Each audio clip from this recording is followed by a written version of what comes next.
was about a year ago. Me and my friends, a bunch of college students, had an affinity for road trips.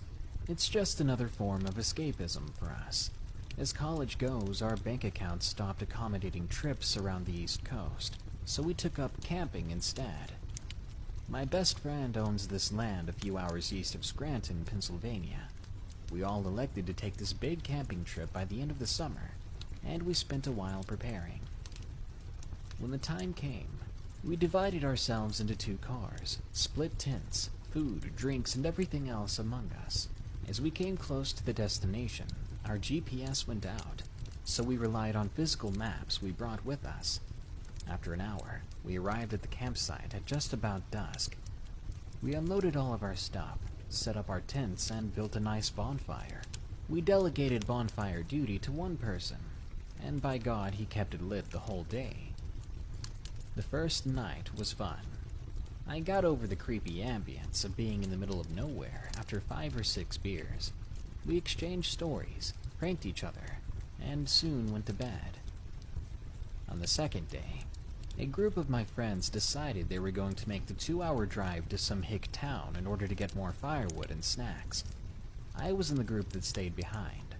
According to them, they ended up getting lost in the morning fog and found themselves at the local store sometime after sunrise. After purchasing their stuff, they encountered a ragged old man in the parking lot, your archetypal hillbilly, as hick as you can get on the eastern seaboard. He asks for a cigarette. They oblige, and then begins to berate them with questions. Stuff like, "What's your name? Where are you from? What are you doing here?" To that latter question, he was very interested. He asks where we're camping, and if he could stop by. They think he's joking and laugh, but he insists. He says he'll hang out with us, and doesn't drop the subject, even as they're entering their car. By then, they're all too high to notice the guy hopping into his beaten-up pickup truck. They don't find out they're being followed until they leave the paved roads and see him following them onto the dirt trails leading back to the campsite. Again, I attribute this to them being high, but they still kept going back to the campsite. They said that they had no room to turn around and nowhere to go.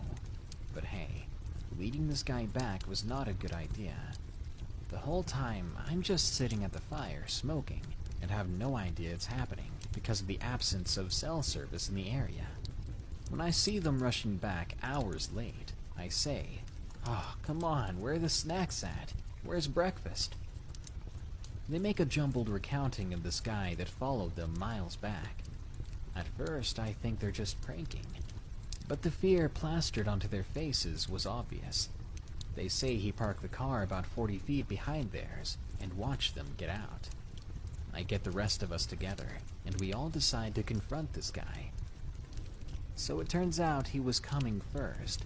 We're walking the 20-minute walk to the cars, and as we see this dirty old man in the clearing, we see that he's holding a hunting rifle. We weren't going to try and make a break for it, or see what the guy wanted, so we decided to loop back around to the camp, and then try to make a wide arc to avoid him. So we get back to the camp in half the time it took us to walk there, and began frantically packing our essentials in a high stupor.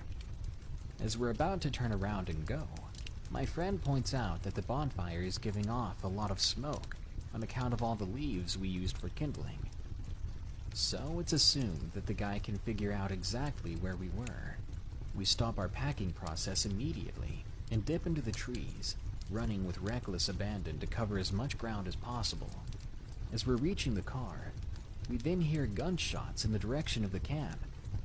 We get into our car and floor it out of there. After a 2-hour drive back into town, we reach a police station. We submit our report, even though we were clearly under the influence. They hold us at the station and send a car out to investigate. We're sitting around, freaking out, more over the consequences of going to the cops high, rather than being scared of the maniac. It's late in the afternoon before the car returns and tells us what they found. The tents were shredded up, and had shell casing and bullet holes in them. So, no, he wasn't just hunting out there and we had gotten it all wrong. Aside from the food wrappers, They said barely anything else was left behind. From our own accounting, the guy took our weed, our keg of beer, but also my friend's wallet. We tell the police the latter, and he says they'll continue to search around, but they didn't find any cars around. We ended up going home early. My friend had to cancel his debit card and get a new ID, and we all haven't heard of anything since. Of course, the knowledge is still haunting us that this psychopath knows who he is, and roughly where he lives. I'm sure nothing will come of it. Nothing has, and it's been a year. But I have no idea what this guy's intentions with us were. Why did he follow us all the way out there? Why did he shoot up our stuff? If we had remained, would we be filled with holes as well? We haven't been back to that camping site since, but we do plan on returning this summer.